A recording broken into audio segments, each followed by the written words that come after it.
Praise the Lord कलीसिया सभी को जय मसीह की। विश्वास में कमज़ोर हैं तो करे ये काम। बाइबल हमें बताती है कि जो व्यक्ति विश्वास में कमज़ोर है तो उनका विश्वास बाइबल दर्शाती है किस प्रकार हो जाता है और कैसा हमारा विश्वास होना चाहिए। तो बाइबल यहाँ 23 की जो है 9 में बताया गया है कि जिस प्रकार से बाइबल कहती है कि पृथ्वी पर किसी को अपना पिता न कहना, क्योंकि तुम्हारा एक ही पिता है जो स्वर्ग में है। यानी बाइबल बताती है कि पृथ्वी पर किसी को पिता न कहना, तुम्हारा तो एक ही पिता है जो स्वर्ग में है। और हम लोग जो है अपने पास्टर को और अपने बहुत सारे ऐसे जिससे हम प्रेम करते हैं उनको पिता कहने लग जाते हैं। हो सकता है आप अपने ताऊ को पापा कहने लग जाते हैं। हो सकता है आप अपने जो है पास्टर को, अपोस्टल को या प्रोफेट, किसी को भी जिससे आप प्यार करते हैं उनको जो है आप पापा कहने लग जाते हैं। लेकिन बाइबल मना करते हैं। बाइबल कहते हैं कि पृथ्वी पर किसी को अपना पिता न कहना, और क्योंकि तुम्हारा एक ही पिता है जो स्वर्ग में है, तुम्हारा एक ही पिता है जो स्वर्ग में है, उसको जो है हमें पापा कहना। वही हमारा पिता है, वही हमारा खुदा है। और विश्वास में कमज़ोर होने के कारण ये बाइबल बताती है कि ये लोग जो विश्वास में कमज़ोर होते हैं वो लोग पापा और जो है बाप कहते हैं, डैडी कहते हैं। और जिस प्रकार से हम देखते हैं बाइबल बताती है कि रोमियो 14:1 में कहती है कि जो विश्वास में कमज़ोर हैं, तो बाइबल वहाँ उसके बारे में क्या कहती है कि जो विश्वास में निर्बल है वह अपनी संगति में ले लो। जो विश्वास में निर्बल है उसे अपनी संगति में ले लो, परंतु उसकी शाखाओं पर विवाद करने के लिए नहीं। यदि कोई विश्वास में कमज़ोर है तो उसे क्या करना है, अपनी संगति में लेना है और उसके लिए प्रार्थना करना, उसको सिखाना है वचन से। क्योंकि हम क्या करते हैं, जब लोगों को देखते हैं उसी देखने के अनुसार हम लोगों को चुनाव करना शुरू कर देते हैं। तो इसी प्रकार मैं बताना चाहता हूँ कि टोटल जो टॉपिक छोड़कर हम सिर्फ इसी टॉपिक पर बात कर रहे हैं कि विश्वास में कमज़ोर होने के कारण क्या क्या गलतियाँ होती है और बाइबल किसे कैसे दर्शाती है जो विश्वास में कमज़ोर है, और विश्वास में मजबूत कैसे होना है, तो ये भी बाइबल हमें सिखाती है। फिर से हम पढ़ेंगे, जो विश्वास में निर्बल है उसे अपनी संगति में ले लो, परंतु उसकी शाखाओं पर विवाद करने के लिए नहीं। यानी जो व्यक्ति कमज़ोर है, जो व्यक्ति कहता है कि मैं निर्बल हूँ, तो उसे हमें क्या करना है, आत्मिक व्यक्ति की संगति में लेना है, उसे विवाद करने के लिए नहीं, परंतु परमेश्वर में चलने के लिए। अब हम बात करते हैं मत्ती 17:20 में बाइबल क्या बताती है। वहाँ बाइबल बताती है कि जिस प्रकार से जो व्यक्ति बाइबल के वचनों में कमज़ोर है या बाइबल सिखाती है उसमें जो है पूर्ण रूप से वो चल नहीं रहा, तो इसका मतलब वो है कि वो कमज़ोर है।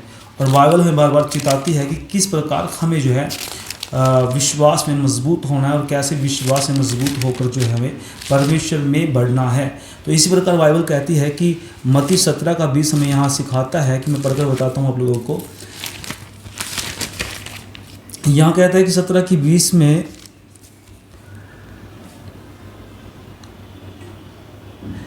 उसने उनसे कहा कि अपने विश्वास की घटी के कारण, क्योंकि मैं तुमसे सच कहता हूँ कि यदि कोई तुम्हारा विश्वास राई के दाने के बराबर भी हो तो इस पहाड़ से कह सकोगे यहाँ से सरक कर वहाँ चला जा, तो वह चला जाएगा, और कोई बात तुम्हारे लिए असंभव नहीं है। यानी आपका विश्वास कमज़ोर है, अगर आपका विश्वास राई के दाने तक भी हुआ तो बाइबल का वचन कहता है कि वो सरक कर आगे चला जाएगा। यानी बाइबल कहती है अगर आपका विश्वास कमज़ोर हुआ, आप विश्वास में कमज़ोर हुए, तो आप बाइबल से बाहर बातें करने लग जाते हैं। अक्सर ऐसे विश्वासी हैं जो अपने पास्टर को बाप समझते हैं और पापा कहते हैं, डैडी कहते हैं। उन लोगों के लिए चेतावनी है, उन लोगों के लिए बाइबल कहती है कि केवल तुम्हारा एक ही पिता है और वो है यीशु मसीह। उसके सिवा किसी को जो है इस संसार में बाप नहीं कहना, पिता नहीं कहना, पापा नहीं कहना। और जिस प्रकार मैंने बताया कि रोमियो में पढ़ा है 14:1 में, अगर कोई विश्वास में कमज़ोर है तो उसे अपनी संगति में ले लो। अगर वो निर्बल है, कमज़ोर है, निर्बल है, तो हम उसे संगति में ले सकते हैं, परंतु उससे वाद विवाद करने के लिए नहीं, उसको विश्वास में मजबूत करने के लिए, ताकि वो बढ़ सके। बाइबल ये सिखाती है। और यहाँ बाइबल बताती है कि जिस प्रकार से मैंने पढ़ा 17:20 में बाइबल कहती है कि अगर किसी का राई के दाने का तक विश्वास हो और पहाड़ से कहो कि तुम यहाँ से सरक कर दूसरी जगह चला जाए, तो चला जाएगा। अगर विश्वास कमज़ोर हुआ तो दोस्तों ऐसा हो नहीं सकता कि आप जो है विश्वास में बढ़ जाए, या आप जब उसको डांट मारे या उसको कहे कि तू यहाँ से सरक जा, तो मुझे नहीं लगता कि वो सरक जाएगा। तो आगे हम देखते हैं रोमियो की 5:6 में बाइबल क्या बताती है कि जिस प्रकार से यहाँ हम पढ़ते हैं बाइबल के अंदर 5:6 यहाँ कहती है कि क्योंकि जब हम निर्बल ही थे तो मसीह ठीक समय पर भक्तिहीनों के लिए मरा। यानी जब हम निर्बल थे, कमज़ोर थे, विश्वास में मजबूत नहीं थे, तब ठीक समय पर परमेश्वर हमारे लिए मरा ताकि हमारा विश्वास मजबूत हो और विश्वास में मजबूत होकर परमेश्वर का कार्य कर सकें।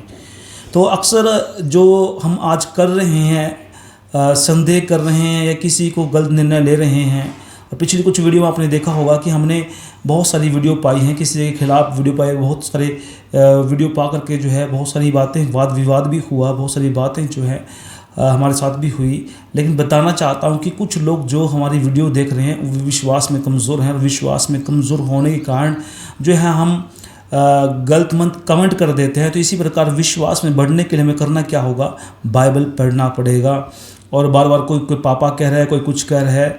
अगर परमेश्वर ने किसी भी व्यक्ति को जो है बाहर निकालना है तो वो परमेश्वर का काम है, हमारा काम नहीं है।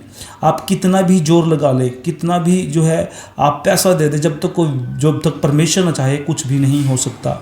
अगर हम बात करें तो अय्यूब की, अभी अय्यूब जो है एक परमेश्वर का दास था, जो परमेश्वर की आवाज़ को सुनता था। वहाँ परमेश्वर के वचन के अनुसार हम देखते हैं कि जिस प्रकार से अय्यूब ने परमेश्वर से कहा कि जब उसका सब कुछ लूट गया था, और लूटने के बाद यानी उसका सब कुछ जो है ख़त्म हो गया था, तो उसके बाद भी उसने परमेश्वर से कहा कि धन्य है जिस परमेश्वर ने उसे दिया। उसने लिया और उसने दिया, फिर भी उसका नाम धन्य हो। और हर वक्त वो इतनी पीड़ाओं में था, उसके बाद भी उसका विश्वास जो है बना रहा। अब बात करते हैं आपका विश्वास कितना बना है, आप कितना दूसरों को गालियाँ देते हैं, दूसरों को कितना आप जो है बुरा भला बोलते हैं, दूसरों को कितना जो है आप डिफेंड करते हैं कि ये व्यक्ति सही नहीं है, ये व्यक्ति गलत है। अगर हम बात करते हैं रोमियो 14:14 में अगर हम बात करें तो बाइबल यहाँ क्या बताती है कि मैं जानता हूँ और प्रभु यीशु मसीह में मुझे निश्चय हुआ है कि कोई वस्तु अपने आप से अशुद्ध नहीं, परंतु जो उसको शुद्ध समझता है उसके लिए अशुद्ध है। यानी जो व्यक्ति अपने आप में जो है व्यक्ति सही नहीं है और दूसरों को कहता है कि ये व्यक्ति भी सही नहीं है, तो हम किसी को डिफेंड नहीं कर सकते, किसी को गलत नहीं कह सकते। और जिस प्रकार से हम देखते हैं कि जब यीशु मसीह के चेले एक बच्चे के अंदर से दुष्ट आत्मा नहीं निकाल पाए, तो यीशु मसीह ने कहा कि हे अल्पविश्वासियों, कब तक मैं तुम्हारे साथ रहूँगा, और परमेश्वर ने उनको डांट लगाया। तो इसलिए हमें विश्वास में अगर आप विश्वास में कमज़ोर हैं तो अक्सर बाइबल में पढ़ें, वचन में पढ़ें और मजबूत हो जाएं। और किसी को बुरा भला बोलने से पहले, आप निर्णय लेने से पहले बाइबल में देखें। हो सकता है मुझसे भी बहुत सारी गलतियां हुई, आप लोगों से भी बहुत सारी गलतियां हुई हो। हमें उन गलतियों को एक्सेप्ट करना है और एक्सेप्ट करके परमेश्वर के सामने मानना है। किसी के खिलाफ या किसी के जो है बुरे विचार से हम किसी के साथ बातें नहीं कर सकते, किसी के ऊपर दोष नहीं लगा सकते जब तक हम पूर्ण रूप से हमारे पास जो है एविडेंस ना हो, या पूर्ण रूप से जिस प्रकार से हमें सबूत ना हो। तो वो बाइबल से हमें दर्शाया गया है कि किस प्रकार से हम विश्वास में कमज़ोर हैं। और विश्वास में बढ़ने के लिए हमें करना क्या होगा, विश्वास में बढ़ने के लिए हमें बाइबल के वचन को पढ़ना होगा। और जब तक आप बाइबल के वचन को नहीं पढ़ेंगे, आप विश्वास में हमेशा कमज़ोर रहेंगे। तो इन्हीं शब्दों के साथ अगर बाइबल में जो है वचन पढ़े और आपको ये प्रचार अच्छा लगा तो हमारे चैनल को सब्सक्राइब करना, वीडियो को लाइक करना। मिलते हैं नेक्स्ट टॉपिक के साथ, नेक्स्ट वीडियो। सभी को सलाम, प्रेज़ द लॉर्ड।